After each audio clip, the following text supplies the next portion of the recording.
Welcome to hell. Tehran Times या इराणमधल्या सगळ्यात मोठ्या इंग्लिश न्यूजपेपरची 28 मार्चची हेडलाईन. या हेडलाईन खाली लिहिलं होतं, जर अमेरिकन सैनिक इराणच्या जमिनीवरती उतरले तर त्यांचा फक्त मृतदेह इराणमधून परत जाईल. अमेरिका विरुद्ध इराण युद्धात आता बूट्स ऑन द ग्राउंडची चर्चा सुरू झाली आहे. फक्त मिसाईल्स आणि फायटर जेट्सनी हल्ला करून इराणचा पराभव करता येणार नाही हे अमेरिकेला लक्षात आले. त्यामुळे आता अमेरिकेनं इराणमध्ये आपलं सैन्य उतरवण्याची तयारी सुरू केली आहे. आखाती देशांमध्ये अमेरिकेच्या आधीच 50,000 सैनिक तैनात आहेत. 27 मार्चला आणखी 3,500 सैनिक त्या भागात पोहोचले. हे सैनिक इराणच्या खर्ग आयलंडवरती हल्ला करणार असल्याचं म्हटलं जात आहे. आता जर का असं झालं तर या दोन देशांमध्ये प्रत्यक्ष जमिनीवरती युद्धाला सुरुवात होईल. खरं तर इराण सुद्धा याचीच वाट पाहत होता असं आता म्हटलं जात आहे. इराणला अमेरिकेसोबत जमिनीवरती युद्ध करायचं होतं आणि अमेरिकेला ग्राउंड फोर्स उतरवण्यासाठी इराणनंच भाग पाडलं अशा चर्चा सुरू झाल्या आहेत. पण यामध्ये इराणचा काय फायदा आहे? अमेरिकेशी जमिनीवरती युद्ध लढणं इराणच्या पथ्यावरती कसं पडणार आहे? इराणनं अमेरिकेला यासाठी कसं भाग पाडलं? सगळा विषय समजून घेऊयात या व्हिडिओमधून. नमस्कार, मी ओंकार आणि तुम्ही पाहताय बोल व्हिडिओ. सगळ्यात आधी इराणनं अमेरिकेला जमिनीवरच्या युद्धासाठी कसं भाग पाडलं ते पाहूयात. या युद्धाला सुरुवात झाली ती 28 फेब्रुवारीला. युद्धाच्या पहिल्याच दिवशी अमेरिका आणि इस्रायलच्या हल्ल्यात इराणचे सुप्रीम लीडर खामेनेई ठार झाले.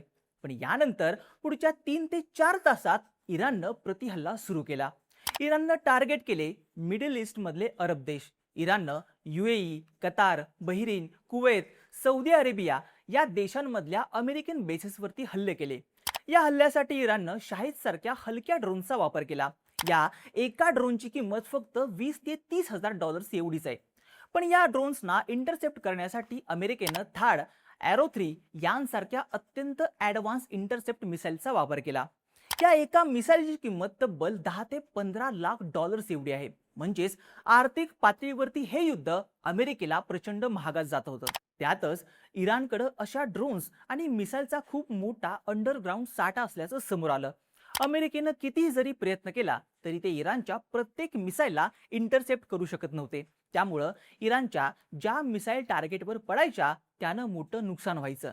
इराण एकीकडे अशा प्रकारे लढा देत असताना दुसरीकडे त्यानं हॉर्मोजच्या सामुद्रधुनीवरती आपला कंट्रोल मिळवला. त्यामुळं जगभरातल्या ऑइल सप्लाय प्रभावित झाला. यानंतर युद्धाच्या झळा संपूर्ण जगाला बसायला लागल्या. खरं तर खामेनेई मेल्यानंतर इराण लगेच हार मानेल अशी अपेक्षा अमेरिकेला होती. पण इराणनं आपल्या स्ट्रॅटर्जीनं अमेरिकेलाच घाम फुडणं सुरू केलं. आता युद्ध थांबवण्याचा दबाव अमेरिकेवरती निर्माण झाला. पण इकडं लेबनॉन मधले हिजबुल्ला आणि यमन मधले हुती बंडखोर युद्धात इराणच्या बाजूने आले. हिजबुल्लानं इस्रायलवरती हल्ले सुरू केले. त्यामुळं इस्रायलला टू फ्रंट वॉर लढणं भाग पडलं. यामुळं हे युद्ध आणखीन लांबलं. मुळात हे युद्ध जितकं लांबवता येईल तितकं लांबवण्याचा इराणचा प्लॅन होता. युद्ध लांबवण्याचा अर्थ म्हणजे अमेरिकेला ते जिंकण्यासाठी आपल्या फौजा इराणमध्ये उतरवाव्या लागतील आणि इराणला हेच हवं होतं. अमेरिकेनं आपल्याशी आमनेसामने युद्ध लढावं हा इराणचा प्लॅन होता आणि इराण यात यशस्वी झाला. आता यामागची कारणं काय आहेत? इराणला अमेरिकेसोबत समोरासमोर युद्ध का लढायचं आहे हे समजून घेऊयात. इराणला अमेरिकेविरुद्ध जमिनीवरती युद्ध लढायचं यामागचं पहिलं कारण म्हणजे अमेरिकेचा युद्धाचा इतिहास. खरं तर अमेरिकेला युद्धात पराभूत करायचं असेल तर एकच मार्गाने करता येतं, तो म्हणजे समोरासमोरचं युद्ध. अमेरिकेकडे जगातील सगळ्यात ॲडव्हान्स मिलिटरी आहे, मोठमोठ्या युद्धनौका आहेत, आधुनिक फायटर जेट्स आहेत. पण एवढं सगळं असून सुद्धा जमिनीवरच्या युद्धात अमेरिकेचा इतिहास फारसा चांगला नाहीये. हा अनुभव अमेरिकेला याआधी बऱ्याच वेळा आला आहे. अमेरिकेनं 1955 साली व्हिएतनाममध्ये आपल्या फौजा पाठवल्या होत्या. व्हिएतनामच्या गृहयुद्धात अमेरिकेनं उत्तर व्हिएतनाम विरुद्ध दक्षिण व्हिएतनामची साथ दिली होती. मात्र तब्बल 20 वर्ष प्रयत्न करून सुद्धा अमेरिकेला व्हिएतनाममध्ये यश मिळवता आलं नाही. या युद्धात अमेरिकेचं जवळपास 60,000 सैनिक मारले गेले. अब्जावधी डॉलरचं नुकसान झालं, पण हाती काहीच आलं नाही. या युद्धात अमेरिकन सैनिक प्रचंड थकून गेले. शेवटी तर अनेक सैनिकांचं मानसिक संतुलन बिघडलं होतं. हताश झालेल्या अमेरिकन सैनिकांची युद्ध लढण्याची मानसिकताच राहिली नव्हती. अखेरी 1975 साली अमेरिकेनं व्हिएतनाममधून काढता पाय घेतला. हेच पुन्हा अफगाणिस्तानातही घडलं. अफगाणिस्तानातल्या तालिबानला संपवण्यासाठी अमेरिकेनं 2001 साली आपल्या फौजा तिथं उतरवल्या.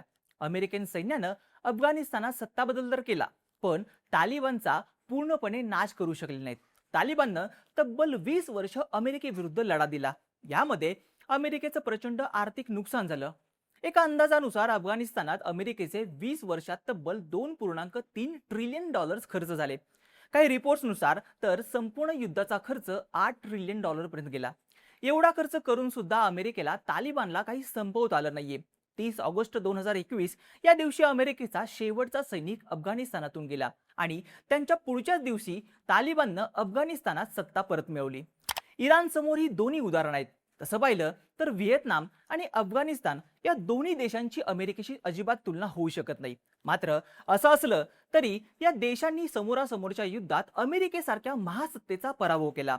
इराणला सुद्धा हेच हवं होतं आणि आता तेच घडत असल्याचं दिसतंय. इराणला अमेरिकेविरुद्ध जमिनीवरती युद्ध लढायचं यामागचं दुसरं कारण म्हणजे इराणची भौगोलिक रचना. अमेरिकन सैन्याला व्हिएतनाममध्ये अपयश आलं कारण व्हिएतनाममध्ये अत्यंत घनदाट जंगल आहेत. अशा परिस्थितीत लढण्याचा अमेरिकन सैन्याला अनुभव नव्हता, त्यामुळेच त्यांचा पराभव झाला. अफगाणिस्तानाचा विचार केला तर तिथं उंच उंच पर्वतरांगा आणि कठोर तापमान आहे. याची अमेरिकन सैन्याला सवय नव्हती, ज्यामुळे त्यांचा पराभव झाला. इराणमधली परिस्थिती यापेक्षा अवघड आहे. इराणच्या पश्चिम आणि दक्षिण दिशेला झॅग्रोस माउंटन रेंज नावाची अत्यंत प्रचंड मोठी पर्वतरांग आहे. ही पर्वतरांग पर्शियन गल्फ पासून इराक आणि तुर्कीपर्यंत पसरलेली आहे. या पर्वतरांगेमुळे इराणला एक प्रकारे नैसर्गिक संरक्षण मिळालं आहे. इराणचे सगळे मोठे शहर याच पर्वतरांगाच्या पूर्वेला आहेत. त्यामुळं या शहरावरती वर्चस्व हवं असेल तर ही पर्वतरांग ओलांडावी लागते. पण ही पर्वतरांग एवढी खडखळ आहे की तिला पार करणं जवळपास अशक्य आहे. 1980च्या दशकात जेव्हा इराकच्या सद्दाम हुसेनच्या सैन्यानं इराणवरती हल्ला केला त्यावेळी त्यांनाही ही पर्वतरांग ओलांडता आली नव्हती. शेवटी इराणनं प्रतिहल्ला केला आणि सद्दामच्या सैन्याला मागे ढकललं. इराणसोबत 8 वर्ष युद्ध करूनही इराकला इराणची 1 इंचही जमीन जिंकता आली नाही. अशाच प्रकारे इराणच्या उत्तरेला कॅस्पियन समुद्र आहे, ज्याला लागून अल्बोर्स माउंटन रेंज आहे. त्यामुळं उत्तरेच्या दिशेला सुद्धा इराणवरती हल्ला करणं अत्यंत अवघड आहे.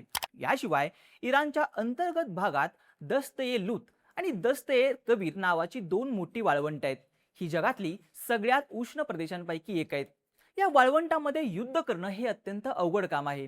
या भौगोलिक रचनेचा अर्थ हाच आहे, समजा अमेरिकेने इराणवरती हल्ला केलाच तर अमेरिकन सैन्याची अवस्था व्हिएतनाम आणि अफगाणिस्तान सारखीच होईल. त्यामुळं इराणला अमेरिकेविरुद्ध जमिनीवरती युद्ध लढायचंय. इराणला अमेरिकेविरुद्ध जमिनीवरती युद्ध लढायचंय यामागचं तिसरं कारण म्हणजे इराणची युद्ध लढण्याची स्टाईल.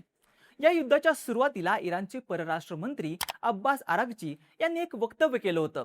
ते म्हणाले होते, आम्ही जवळपास 20 वर्ष अमेरिकन सैन्याचा अभ्यास केला आहे. आम्ही यातून जे घ्यायचे ते धडे घेतलेत. खरं तर 2003 साली जेव्हा अमेरिकेनं इराकमध्ये सद्दाम हुसेनचा पराभव केला होता त्यावेळी इराणच्या लक्षात आलं होतं की पुढचा नंबर आपला असू शकतो. त्यानंतर इराणनं स्वतःची एक युद्धशैली तयार केली. तिचं नाव आहे मोझॅक डिफेन्स. इराणमध्ये एकूण 31 प्रांत आहेत. या प्रत्येक प्रांताला इराणनं स्वतंत्र कमांड अँड कंट्रोल सिस्टीम दिले. प्रत्येक प्रांताकडे स्वतःचं मिसाईल्स आहेत, ड्रोनचे साठे आहेत, तसंच स्वतःची वेगळी IRGC फोर्सही आहे. ही सिस्टीम अशी आहे, इराणच्या सर्वोच्च नेत्याचा जरी मृत्यू झाला तरी इराणचे प्रांत लढाई लढत राहतील. त्यांना स्थानिक पातळीवर युद्ध करण्यासाठी वरच्या नेत्याच्या आदेशाची आवश्यकता नाहीये. याच सिस्टीममुळे सुप्रीम लीडर खामेनी यांच्या मृत्यूनंतर पुढच्या 3 ते 4 तासात इराणनं प्रतिहल्ला केला. इराण अजूनही युद्ध लढतोय तो फक्त याचमुळं. आता समजा अमेरिकन फौजा इराणमध्ये उतरल्या तर या सिस्टीमच्या जोरावर इराण अमेरिकेचा सहज सामना करू शकतो. अमेरिकेला इराणच्या प्रत्येक प्रांतात असलेल्या IRGCच्या फोर्सेसचा सामना करावा लागेल. त्यांच्याकडे असलेल्या मिसाईल्स आणि ड्रोन्सना थेट उत्तर द्यावं लागेल. हेच करणं फार अवघड आहे. अलीकडेच इराणच्या तन्सीम न्यूजनं एक धक्कादायक दावा केला होता. त्यांच्या म्हणण्यानुसार इराण अमेरिकेविरुद्ध जमिनीवरती युद्ध लढण्यासाठी तब्बल 10 लाख सैनिकांची फौज उभी करतोय. या वृत्तसंस्थेनं म्हटलं होतं, मागच्या काही दिवसात इराणी तरुण मोठ्या संख्येनं बसीज फोर्स, IRGC आणि इराणच्या सैन्यात भरती होण्यासाठी अर्ज करत आहेत. इराणमध्ये यासाठी मोठमोठे कॅम्पेन चालवले जात आहेत. इराणचं प्रत्येक शहर एखाद्या किल्ल्याप्रमाणे मजबूत बनेल यासाठी प्रयत्न केले जात आहेत. म्हणजेच काय तर जमिनीवरती युद्ध झालं तर अमेरिकन सैन्याला फक्त इराणच्या सैनिकांचा सामना करावा लागणार नाही, तर इराणचे सामान्य नागरिक सुद्धा युद्धात भाग घेतील. ते अमेरिकन सैन्याला सळो की पळो करून टाकतील असं म्हटलं जात आहे. यामुळेच इराणला अमेरिकेविरुद्ध जमिनीवरती युद्ध लढायचं आहे. एकूणच काय तर इराण आणि अमेरिका यांच्यात लवकरच जमिनीवरती युद्ध होण्याची शक्यता आहे. अमेरिकेने हे पाऊल उचलावं याची वाट इराण पाहत होता आणि अमेरिका सुद्धा इराणच्या जाळ्यात अडकल्याचं दिसतंय. आता प्रत्यक्ष युद्ध झाल्यावर याचे परिणाम काय होतील? इराण अमेरिकेला पराभूत करेल की अमेरिका इराणवरती कंट्रोल मिळवेल हे पाहणं महत्वाचं असेल. तुम्हाला या सगळ्याबाबत नेमकं काय वाटतं? जमिनीवरच्या युद्धाचे काय परिणाम होतील? तुमचं मत आणि प्रतिक्रिया आम्हाला कमेंट करून नक्की सांगा आणि अशाच माहितीपूर्ण व्हिडिओसाठी बोल बिडूच्या यूट्यूब चॅनलला सबस्क्राईब करायला विसरू नका.